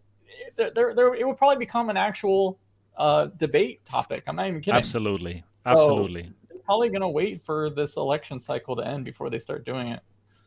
I truly think so. And then they being so aggressive and undercutting Meta, right, the American company, I truly believe they might end up on this entity list, on that Trump's entity list. So I really understand Pico not going to the US now, even though it is sad, but the risk will be too high. Not being able to use XR2 worldwide, they are gone. So no, that risk is too high. I understand them. It's sad, but yeah, that's how it is right now. Yes, so there was that topic. But it will still work in the US, right? If I bring it here. Yeah, I think so. It should I work. hope so. Yeah, it should. I'm I very believe. tempted. I'm tempted. I believe it should work. It should work there. Yeah. So it's sad, of course, to find out about these kind of things. But well, Meta is also not in China, right? So, yep, that's how it is. Like, wow, Europe is amazing. We got everything. it's good. Yeah, right. Okay, You're so in the middle of all the conferences too. oh yeah, it's pretty cool. Like, Yep. So that is Pico 4. That was a very exciting topic. And yeah, we will hear lots of exciting news from them. Obviously, I will cover it, but of course, I will cover Quest Pro 2. And now that is our last topic for today, Quest Pro. So it is going to be unveiled at Connect on 11th of October.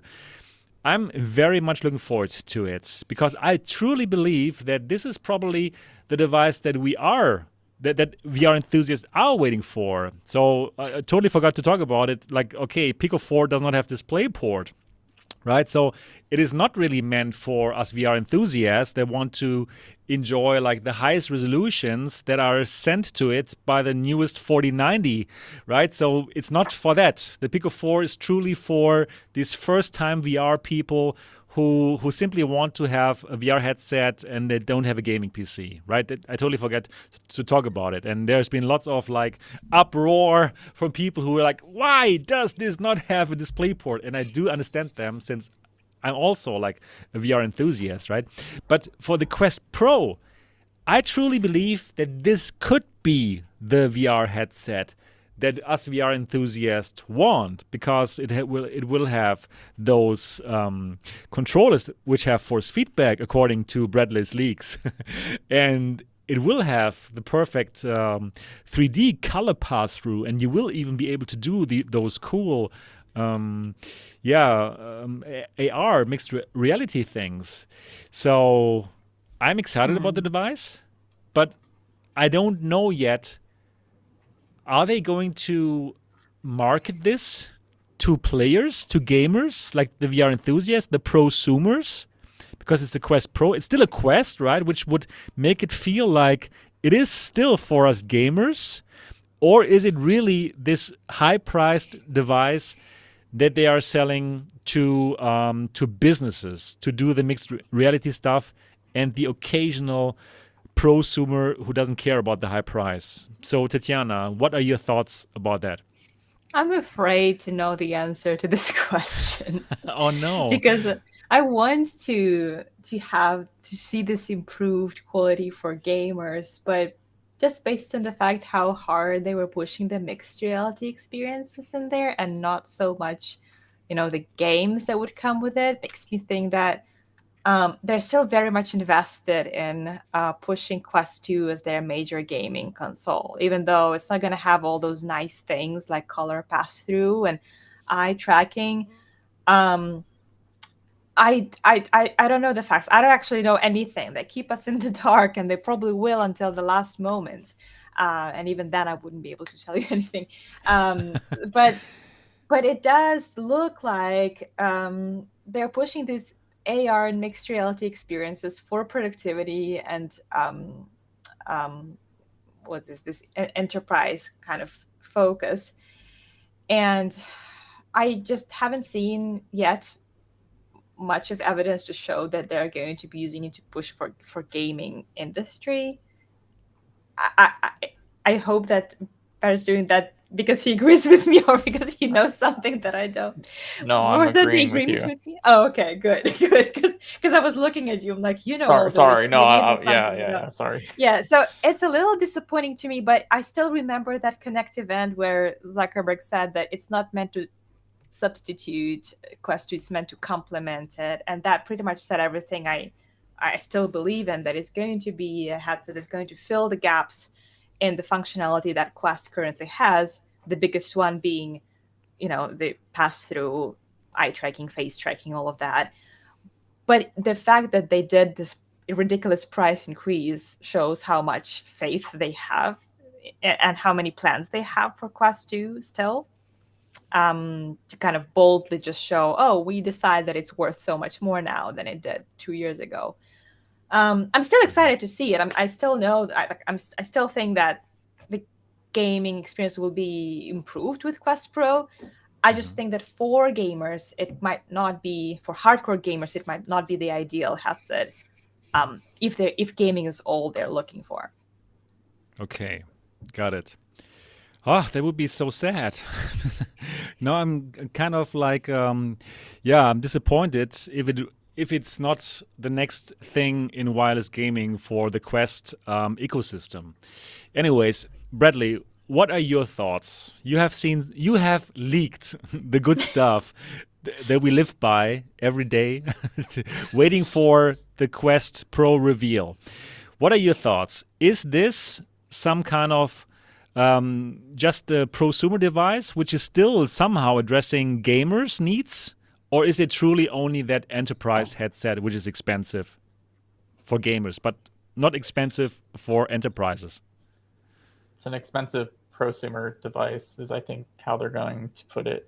Expensive prosumer device that both professionals and people who want to maybe replace their laptop, work from home, are going to want, is I think how they're going to position this device. Okay. I think, there's this thing called the trowel of disillusionment, which is basically this chart that they'd say every medium goes through, where there's a big hype cycle, and then it kind of drops down below, and then it'll start ramping back up, and then even off into something useful for everyone to use. I see this big push into this productivity stuff, not only from Meta, but from a lot of companies who believe that they can eventually the keyword, replace the laptop to do a multitude of different things. And I think this is their first step into that, Meta. And I think it's going to be interesting.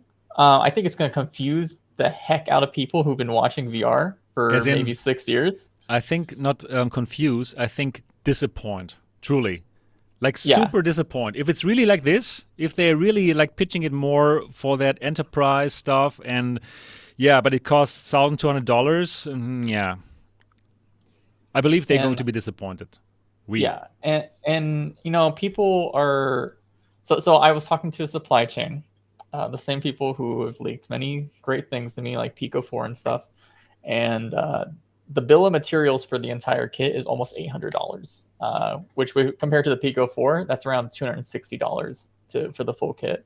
So It is an expensive to build device. Like they're not, but they also want to take profits. They want to start making profits. And I think, as you said before the stream, you think the price, if they do actually sell it at $1,500, that might set the stage for future generations, which might be even more impressive as the supply chain starts getting way more customized for this market, especially as Apple drops in. But I really don't think they're going to talk about games at all with this device at all. I think if they talk about games that connect, I think if they talk about games that connect, they're going to bring out the Quest 2 marketing strategy all over again. They're going to talk about the Quest 2, games coming for Quest 2. They're not going to say games coming for Quest Pro at all. That is going to be super disappointing, because now with having seen that Pico 4, the Quest 2 starts to look so old. Honestly speaking, it's still great and I still enjoy it, but it's just like, okay, that's not what you're competing with right now. You're competing with the Pico 4, at least in Europe, right? So, and even though in the US you don't have it, you still know it's out there. So that would be sad. So, but you still believe that the Quest library will work on this Quest Pro. Like they're not taking away from it by announcing new games. So I don't know. I don't think they will be saying the games for Quest 2. They're just going to be saying for maybe Quest ecosystem, something like that. Yeah, that makes sense. That makes sense. So do you believe that $1,500 price point that you thought like a couple of weeks ago is still valid? So just to give you, when I wrote that price tag on my blog in July, that was not me speculating. That was someone who leaked me all those CAD images, said that was Oh, what Meta was planning internally to launch okay. as the price. Okay. So I'm gonna believe them. They haven't updated me since then, but they could change. But that specific source, I'm gonna believe that that's the price they're targeting.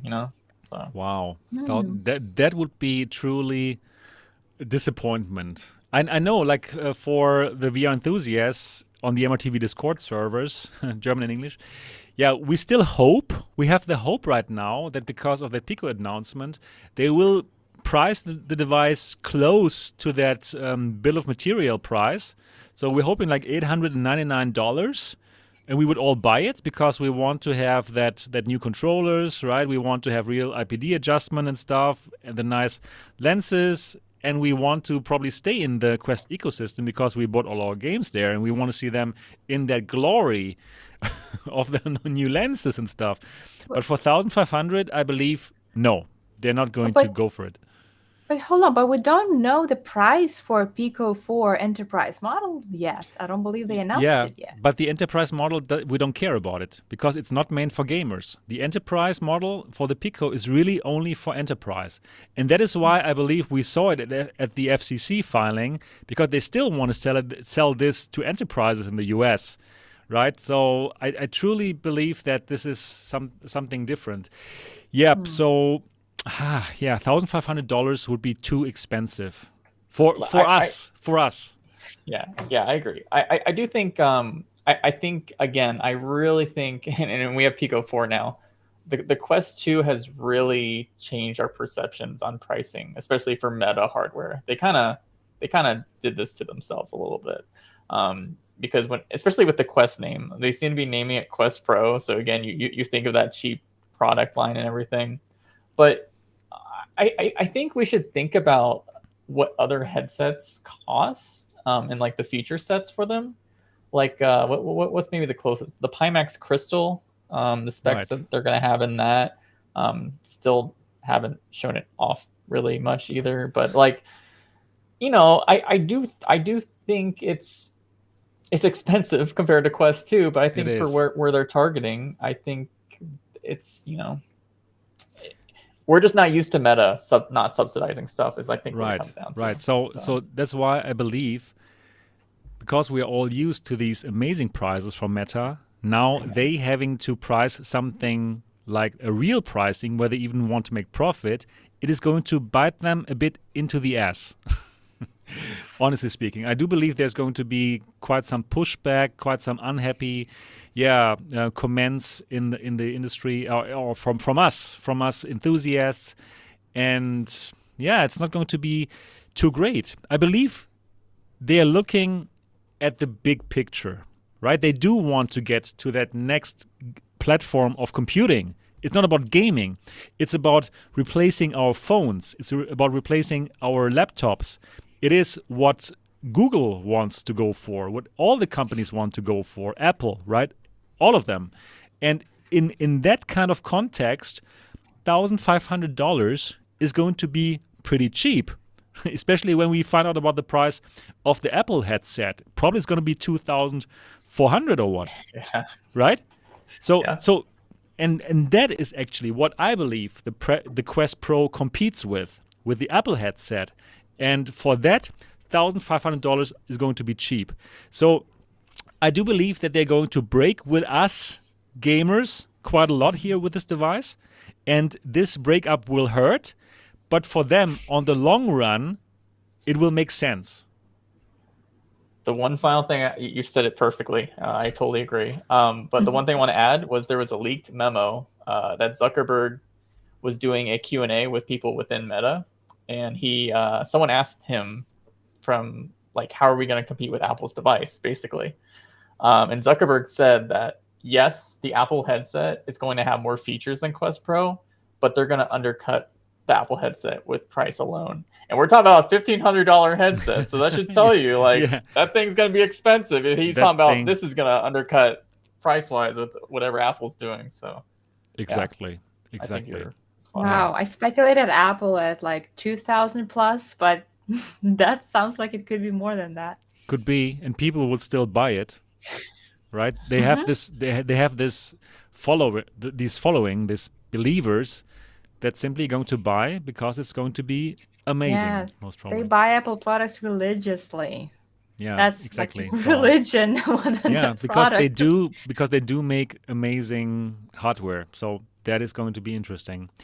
Yeah, one last thing that we just want to mention a bit is that funny Quest Pro leak, yeah, where somebody found it in a dumpster at this hotel or what.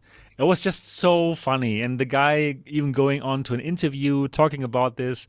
Yeah, that was really interesting. So, what are your thoughts, Bradley, about this? As you also like to leak something, but more on a professional basis rather than this thing that happened. Do you think it was real, or do you think it was staged somehow? Or it was meant to be like this from Meta? What are your thoughts about this funny leak? I don't think it was staged at all, personally. I know humans make stupid mistakes all the time. Yeah. Yeah. Well, I just want to say it made me happy because it really showed off the design in the front and like a lot of things have been leaked. It made some. I was watching a lot of podcasts after that happened, right? And everyone was like, "Oh my God, Brad was right about everything. I'm terrified. That means the $1,500 price tag might also be real, right?" So like, it was a fun time for me because it's just like it's finally out there. People get to see it, get to see the comparisons I've made with, or like the files I've shown off. So Right. I don't have much to say about it. It was just like, it's just like it I have seen the Christmas presents before they were opened, and that was just the opening of the Christmas presents where I had to pretend to act surprised, Uh, So. Right. that's What are your thoughts, so. Tetiana? So there's a difference between what Brad is doing, with the leaking and finding this kind of documentation and 100%. making speculation, Yes. and just like straight up opening. You said it, Christmas gift. For me, it was so disappointing. I was sad. Sorry. And I haven't Yeah. even covered it on much. Honestly, I didn't. I felt so weirded out about it because the first review I saw of the first hands-on of PlayStation VR2, it was magical. It was well I made. totally agree. It was a great quality. I gained all the information, and just seeing that potato quality video of the headset that we've been waiting for almost 2 years was like extremely underwhelming and disappointing, and I felt like, I don't know, I felt bad about them. Honestly, I did. I didn't want to draw more attention towards it because I knew that it's already coming so soon and we didn't learn much from it. Like, we literally didn't learn anything other than, oh, look at it, like he couldn't check out inside, but it already kind of ruined this initial impression that I was looking forward to it regardless of what the headset was going to be. So, yeah, Totally those were agreed my with you. thoughts. Very emotional time for me it was. But I can tell you that it definitely was not staged. No, I totally agree with you. This cannot be staged because, like Meta, they're taking so much care of the marketing message, how it goes out, right? How they control every single piece of information.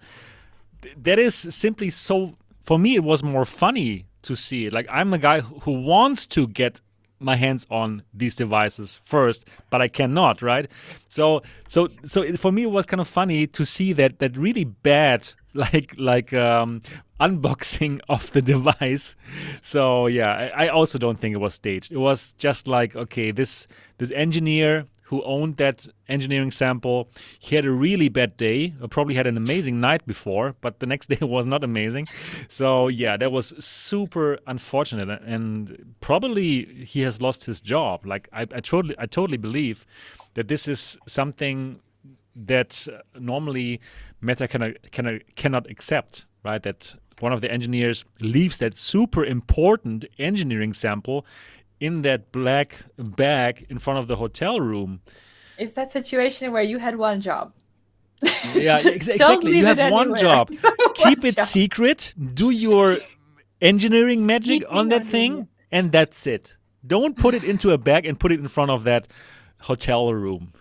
Yeah. But I totally agree. This cannot be staged. No, because Meta does not want to have this really bad unboxing. And they also don't want this kind of comparison out there now of the lenses. Holy crap, like, true. like just look at the size of the lenses between the Quest Pro and the Pico 4. Like, ouch. And I'm still wondering about the light leakage of the Quest Pro. Like if I look at this, I'm looking at this picture on the left of the Quest Pro. It simply looks like there would be a lot of light leaking there. So yeah, ouch. So that is bad in my opinion. So that looks strange, right? This comparison. If left $1,500, right, 429 euros. Wow. For the people who are not watching this but listening to it, on the left we see a picture of the Quest Pro of that leak with like kind of small lenses, and on the right we can see the Pico 4 with that huge lenses. And yeah, I saw that on the MRTV Discord server. It was posted by Ikuma. So thanks for posting this. I think this is a pretty interesting comparison. It's a thumbnail right there. It's like a killer it thumbnail. is. Yeah, Meta would not be too happy about that. No. But then we would see it eventually. I mean, there's really very little time left until we know everything really there is to know about it. So Yeah, I can't wait for that. I'm looking forward to that connect. But I kind of anticipate that kind of breakup between Meta and the gamers, the pro gamers who want this to be like a $899 device that is simply more amazing than the Quest 2. But yep, if it's truly like positioned as this mixed reality device that will compete against the Apple headset, well, $1,500 is an amazing price. So yeah. But you see what's happening here right now, especially in the US. So gamers are looking forward. They were looking forward to all this headset, PlayStation VR2, Pico, Quest Pro, and they're like, okay, which one will I get? Which one will I get? So Pico gets released, and it's not in the US, so that's already out of the question. Yeah. Even though it's a great headset, would have been an amazing upgrade. We just can't get it. We'll be able to take advantage of it. Then Quest Pro will be released, and most likely it could be a disappointment for gamers too, if it's really not focusing on pro gamers. So the only thing that's left is PlayStation VR2. Oh, so that's yeah. so Everyone will get more it. users in the US, like specifically from the US, because of these Pico's limitation. It's a Christmas gift for Sony. It's It is. gonna be insane when they get released. I can't Right. wait. It's gonna be added content for my channel for sure. Oh, I like it. I'm going to watch your video where you're going to have this kind of, summing up all that stuff. That's going to be exciting. But unfortunately, for Christmas, they can't get it, right? So what are people in the States going to put under the Christmas tree, Bradley? Or They're going to Tetiana? market Quest 2 all over again hard. Really? Yes. Oh, wow. It's going to be a tough call, I think. Disappointing, right? So really nothing new then for us people in the US. Nothing to. Oh, yeah. You know what? I was really honestly thinking about a business where I send Pico 4s to people in the US. Like adding some of course some kind of handling fee, but then sending it over. Yeah, so do let me know in the comment section if you believe that is a viable business and how much you would pay for this kind of service. Let's see how it goes. Yep. Okay. With that, I believe that the first episode of season 3 is finished. And that was an amazing episode. I'm so glad to be back here with you guys at the Next Dimension podcast. I do hope that you enjoyed it. If yes, give it a thumbs up right now. Right now, 360 people watching this. This is amazing. And do leave a comment also for the algorithm, right? Because these long videos, they do very bad algorithm-wise. So do that. And also give it a 5-star review on iTunes. Get your iPhone and iPad out. Find the podcast app, which is pre-installed. Find this podcast and give it a 5-star review. Oh, lots of things they have to do. so Do it all. Do it all. Yeah, that would be amazing. And that's everything that we got here. So thanks a lot for Tetiana, and thanks a lot for Bradley to come on the show, of course. And have this amazing show. Thanks for your time. Thank you. And for all of you out there, see you next time. Until then, bye-bye. Bye. Yes. Wow, that was amazing. Great to be back. Well, we're still live, by the way. 2-hour mark. Yay. What? We Perfect. just managed to discuss everything in exactly 2 hours. Perfect. It is impressive, actually. There's a lot of topics, too. Lots of topics, exactly. I'm proud of us. Wow, that was really a great show. I'm happy to do this again after this long break, and I'm glad that so many people watched this and hopefully enjoyed it. I believe yes. So Next Dimension Podcast is back. Tell everyone, share the tweets that I'm going to tweet. I'm going to make like timestamps now and going to put it onto all the onto all the audio podcast hosts, and you can listen to this then later. Yeah, great to be here, and thanks again, Bradley, for coming on. How did it feel to be on another podcast, man? You're doing so much now, but I know you love podcasts, right? You love this format, like having time to talk about stuff, right? Yeah, I actually, I really do love podcasts. I can rant about things for hours. Perfect, man. So it fits with. It fits, and really just like I like talking to chat, because like there's so many times where I do a video and it's already like 30 minutes long sometimes, and I feel like I covered everything, and then the first comment is a question where I'm like, how did I not answer that or whatever. So these help me a lot, my brain a lot. Great. Yeah. And Tetiana, how did it feel for you to do a podcast again, to do our podcast again? Oh, it was great. I haven't had a chance to talk about any of this really, like since the news started pouring out. Like I was catching up with things, making this compilation video. It's so great to actually discuss in live. And there will be very soon, there will be more to discuss. So it's a great timing for MRTV podcast to be back. Exactly. I think it's a perfect timing. So many things are going to happen now. And wow, next, the Quest Pro. Oh my goodness, it's cool. Looking forward to that. All right, that's it for everyone. Thanks for being here. Don't forget the thumbs up and the subscribe and all the things. Do subscribe to Disco VR, Tetiana's amazing channel. Do subscribe to Sadly It's Bradley, another amazing channel, and it's just amazing to do content with you guys. I love it. So with that in mind, until next time, bye-bye. Ending the stream. See you next time.